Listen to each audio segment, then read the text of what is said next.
कक्षा 12 की हम मूल अधिकारों के बारे में खंड ब के अंदर जो फर्स्ट इकाई है उसका सेकंड जो अध्याय है उसके बारे में हम अध्ययन कर रहे थे, जिसमें मूल अधिकार एवं नीति निर्देशक तत्व एवं मूल कर्तव्य।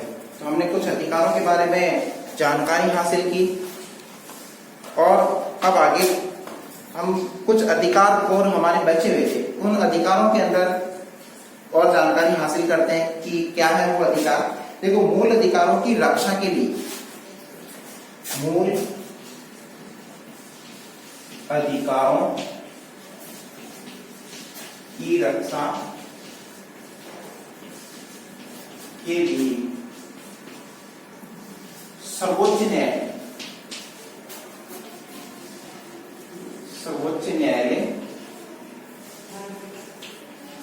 कुछ लेख जारी करता है। सर्वोच्च न्यायालय लेख जारी करता है, कुछ महत्वपूर्ण लेख इसके द्वारा क्या किए जाते हैं, जारी किए जाते हैं, जिससे हमारे अधिकारों की क्या हो, रक्षा हो। तो उसके लिए पहला जो लेख है वो बंदी प्रत्यक्षीकरण। नंबर 1 बंदी प्रत्यक्षीकरण। बंदी प्रत्यक्षीकरण इसके अंदर ये नियम बना रखा है कि बंदी प्रत्यक्षीकरण के अंदर कि किसी भी व्यक्ति को अगर बंदी बना लिया गया है तो उसे 24 घंटे के भीतर, 24 घंटे के अंदर अंदर उसे न्यायालय के समक्ष या न्यायाधीश के समक्ष प्रस्तुत करना होता है। ये हमारे लिए अधिकारों की रक्षा करता है। दूसरा जो अधिकार है वो है प्रतिषेध लेख। प्रतिषेध लेख ये भी किसके द्वारा जारी किया जाता है, सर्वोच्च न्यायालय के द्वारा, जो हमारे अधिकारों की रक्षा करता है। ठीक है। तीसरा जो लेख है वो है परमादेश, आदेश देना। परमादेश का मतलब होता है आदेश देना। परमादेश मतलब आदेश देने का कार्य करता है। और चौथा जो लेख है वो है उत्प्रेषण लेख। कौन सा है, उत्प्रेषण लेख। ये हमारे अधिकारों की रक्षा करने के लिए सर्वोच्च न्यायालय के द्वारा क्या है, सर्वोच्च न्यायालय के द्वारा ये जारी किए जाते हैं। 5 प्रकार के ये लेख है। एक अधिकार पर रक्षा लेख, क्या है, अधिकार रक्षा लेख, मतलब अधिकारों की रक्षा की जाती है। इस तरह से 5 प्रकार के लेख किसके द्वारा जारी किए जाते हैं, मूल अधिकारों की रक्षा के लिए सर्वोच्च न्यायालय के द्वारा ये 5 प्रकार के लेख जारी किए जाते हैं, जिसके अंदर हमें सुरक्षा प्राप्त होती है। नागरिकों की सुरक्षा के लिए ये अधिकार जारी किए जाते हैं। ठीक है। तो इसी के साथ में अब हम पढ़ेंगे ये मूल अधिकार समाप्त। अब है नीति निर्देशक तत्वों के बारे में कुछ जानकारी हासिल करते हैं कि नीति निर्देशक तत्व क्या है, उनके बारे में। और नीति निर्देशक तत्व संविधान सम्मति सभी से कार्य करते हैं। नीति निर्देशक तत्व। अब देखो,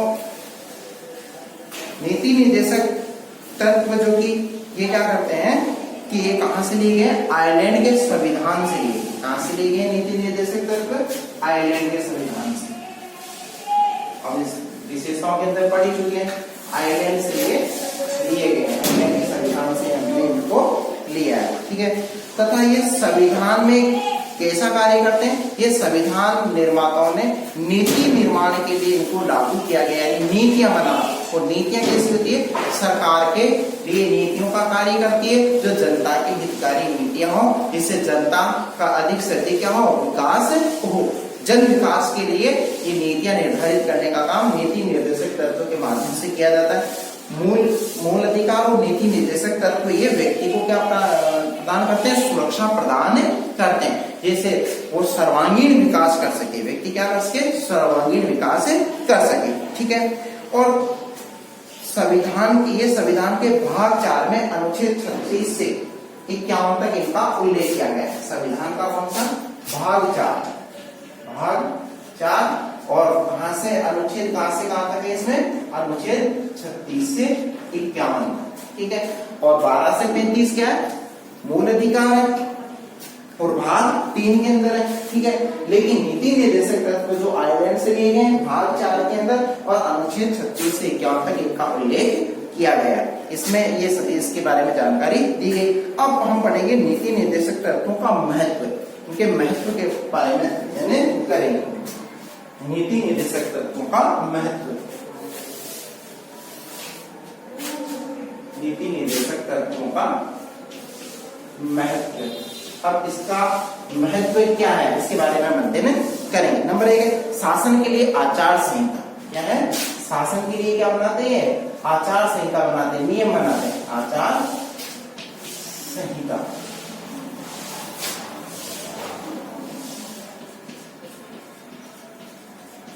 शासन के लिए किसका काम करें? शासन के लिए आचार संहिता का कार्य कर रहे के लिए,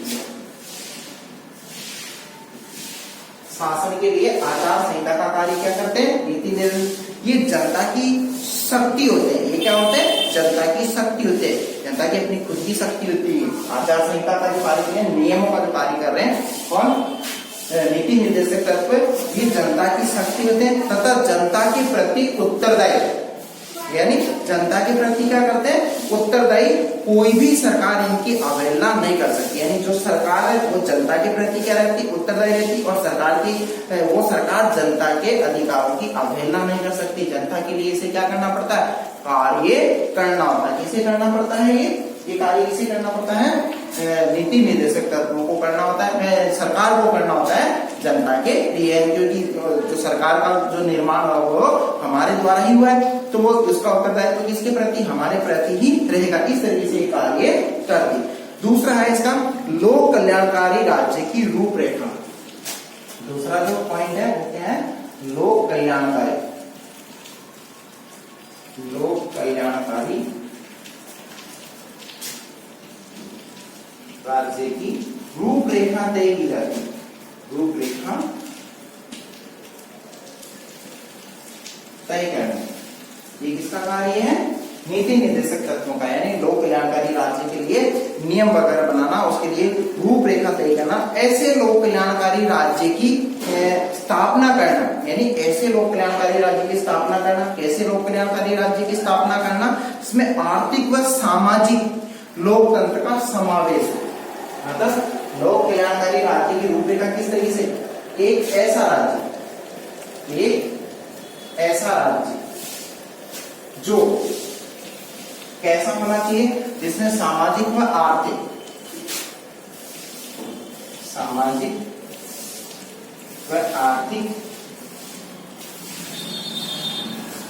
सुरक्षा दे। जनता को क्या दे? सामाजिक व आर्थिक रूप से सुरक्षा प्रदान करें। और सामाजिक रूप से जो भी विसंगतियां समाज के अंदर छुआछूत वगैरह कुछ भी विद्यमान है उनको समाप्त करना है।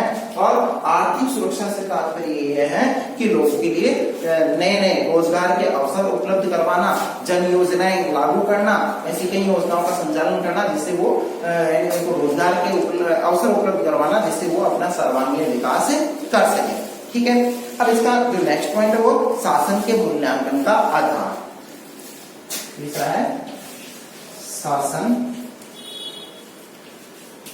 के मूल्यांकन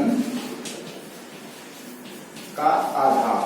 और शासन के मूल्यांकन का आधार इसमें ये चीज बताई गई है, इसमें शासन के मूल्यांकन के आधार के अंतर्गत ये बताई गई नीति निर्देशक तत्वों के द्वारा कि इसमें शासन की सफलता या असफलताओं को जांचने।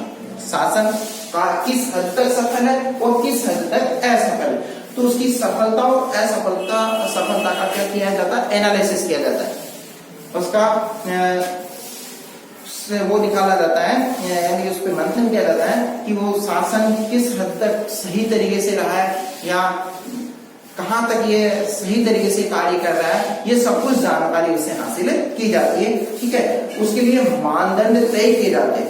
नीति निर्देशक तत्वों के द्वारा क्या किया जाता है? उसके लिए मापदंड तय किए जाते हैं कि इस संविधान के दायरे के अंदर रहते हुए क्या करना? कार्य करना होता है। ठीक है। सरकार के कार्यों का मूल्यांकन करना, सरकार के कार्यों का मूल्यांकन करना। शासन के मूल्यांकन का आधार मतलब सरकार के द्वारा जो किए गए कार्य हैं उन कार्यों का मूल्यांकन करना होता है। किसके कार्य का मूल्यांकन? जो सरकार के द्वारा जो कार्य किए जा रहे हैं उनका मूल्यांकन करना होता है।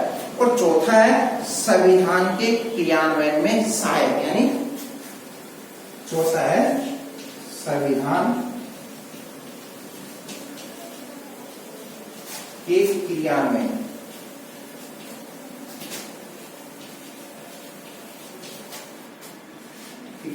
में सहायक। संविधान के क्रियान्वयन के अंदर ये क्या है? सहायता प्रदान कर। अब संविधान के क्रियान्वयन में किस तरीके से ये सहायता प्रदान करते हैं उसके बारे में देखते हैं कि संविधान का जो क्रियान्वयन है, भारत में न्यायालय, भारत में क्या करता है?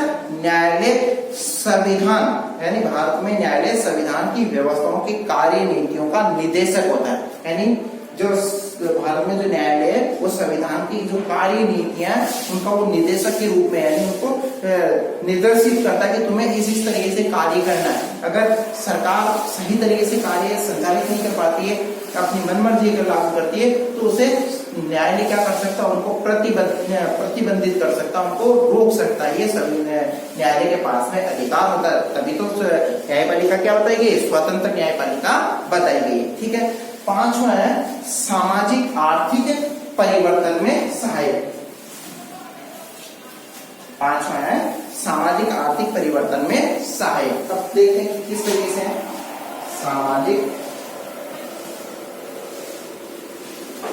आर्थिक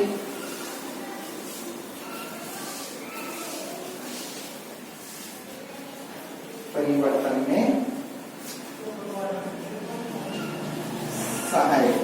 अब सामाजिक आर्थिक परिवर्तन में सहायक इस तरीके से बताया गया कि एक लोक कल्याणकारी राज्य की स्थापना करना और आर्थिक सुरक्षा एवं आर्थिक न्याय प्रदान करना। ऐसे लोक कल्याणकारी राज्य की स्थापना करना है जिसके अंदर लोगों को सामाजिक व आर्थिक सुरक्षा प्रदान करना है।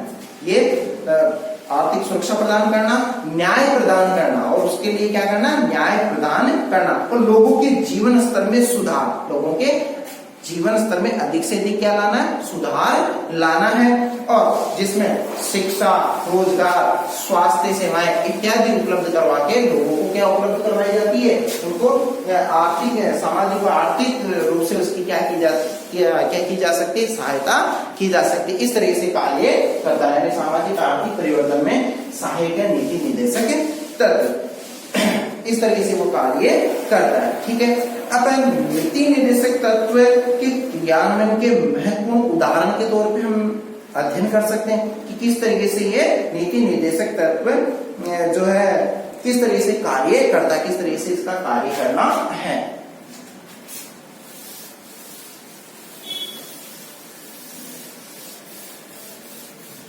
नीति निर्देशक तत्व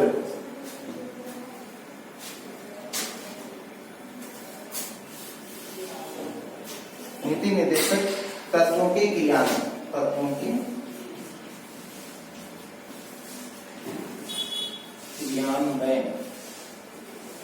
नीति निर्देशक तत्वों के क्रियान्वयन के महत्वपूर्ण उदाहरण, क्रियान्वयन के महत्वपूर्ण उदाहरण।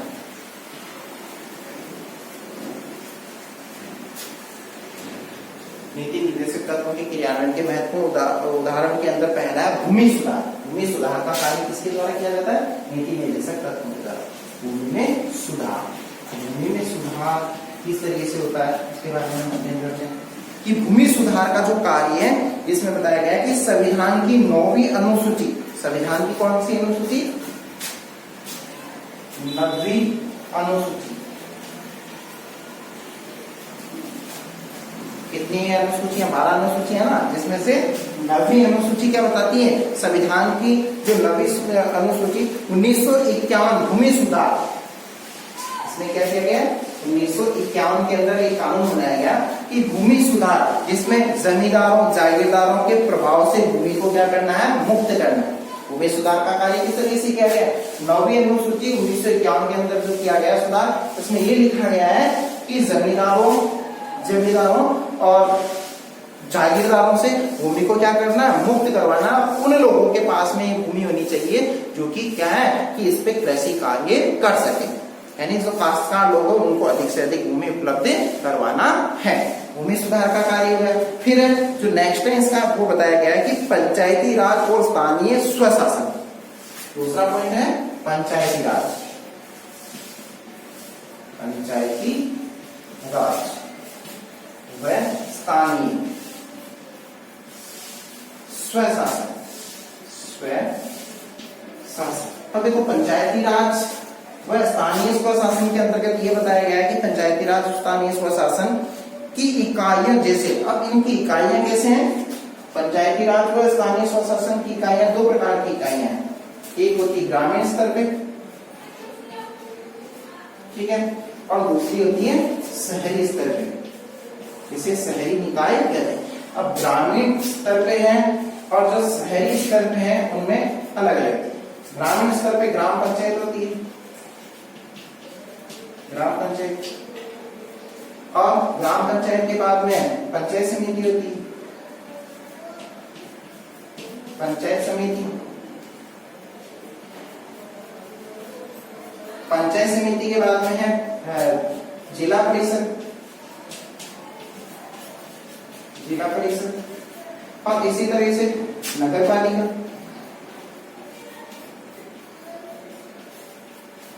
नगर निगम और नगर परिषद, नगर परिषद। इस तरीके से कार्य करते हैं। शहरी स्तर पर नगर पालिका हो गया, नगर निगम हो गया, ठीक है, और नगर परिषद हो गई। ग्रामीण स्तर पे ग्राम पंचायत, पंचायत समिति और जिला परिषद। इस तरीके से इसके अंदर क्या किया गया, विभाजन किया गया। और ये 73वें व 74वें संविधान संशोधन के द्वारा इसे लागू किया गया है। कौन से संविधान संशोधन के द्वारा लागू किया गया है, 73वें व 74वें संविधान संशोधन के द्वारा इसे लागू किया गया है, ठीक है। और नेक्स्ट पॉइंट है पंचवर्षीय योजना। पंचवर्षीय योजना तीसरा पॉइंट है पंचवर्षीय योजना।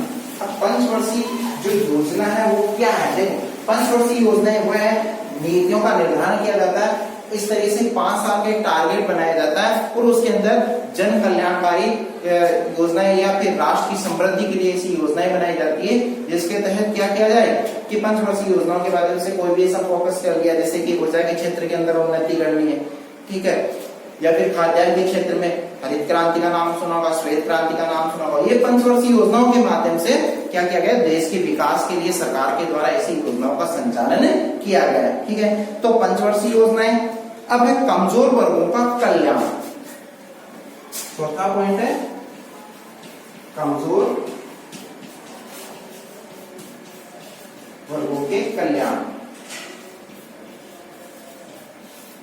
कमजोर वर्गों के कल्याण के लिए भी कई ऐसी योजनाएं सरकार के द्वारा संचालित की जा रही है, कई ऐसी नीतियों का निर्धारण किया गया है जिसके माध्यम से लोगों को आर्थिक सुरक्षा प्रदान करना है। कमजोर वर्गों के कल्याण के लिए कई ऐसी योजनाओं का संचालन किया गया है जिससे उनका जीवन स्तर क्या हो, ऊंचा उठे। जीवन स्तर के अंदर क्या लाना है, ऊंचा उठाना है, उसके अंदर विकास करना है।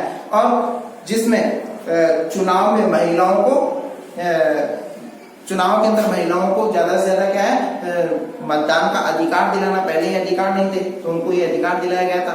दलित वर्ग को एक समान है, समानता के अधिकार के तहत उन्हें समान समझा गया था। तो ऐसे कमजोर जो वर्ग है, जो पिछड़े हुए जो वर्ग है, उनको बराबर लाने के लिए आरक्षण की व्यवस्था की गई। तो ये नीति निर्देशक के द्वारा ये सब कुछ कार्य किया गया।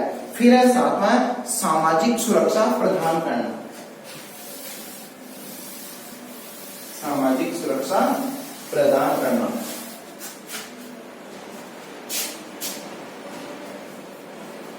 सामाजिक सुरक्षा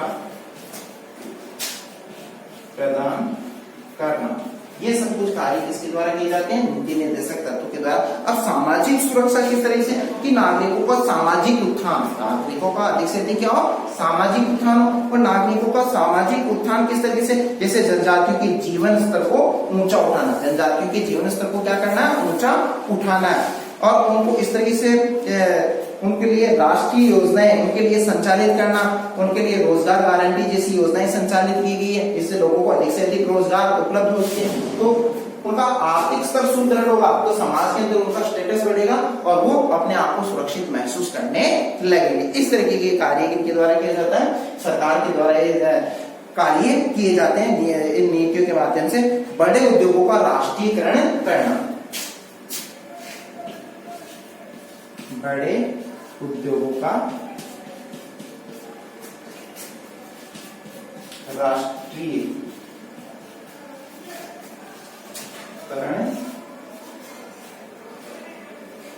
करना। अब बड़े उद्योगों का राष्ट्रीयकरण करने से तात्पर्य है कि जो बड़े स्तर के जो उद्योग धंधे उनको सरकार ज्यादा से ज्यादा क्या है कि धन उपलब्ध करवाए और उनसे अधिक से अधिक उत्पादन करके अन्य राष्ट्रों के अंदर क्या किया जो यहाँ से उत्पादित वस्तु है उनको निर्यात करें, जिससे विदेशी जो मुद्रा उसका ज्यादा से ज्यादा क्या किया जा सके, संचय किया जा सके, जिससे भारत की स्थिति और भी अच्छी मजबूत हो।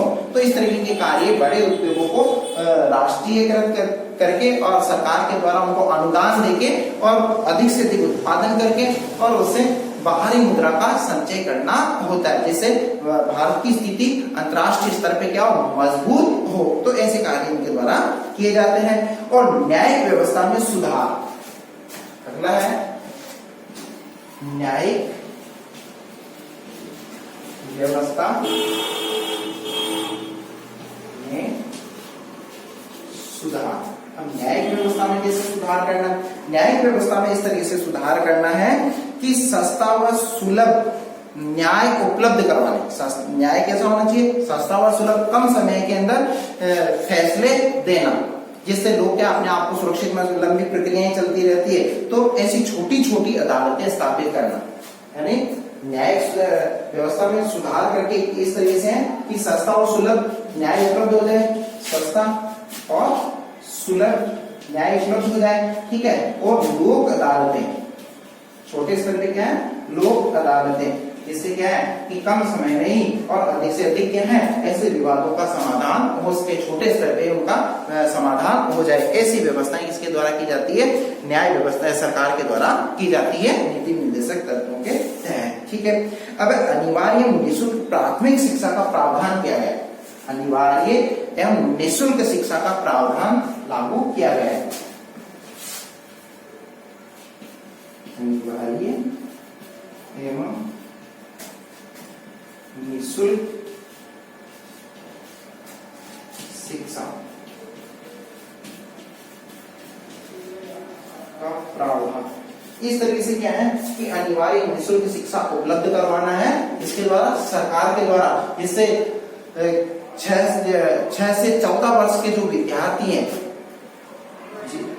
6 से 14 वर्ष के जो विद्यार्थी हैं उनको सरकारी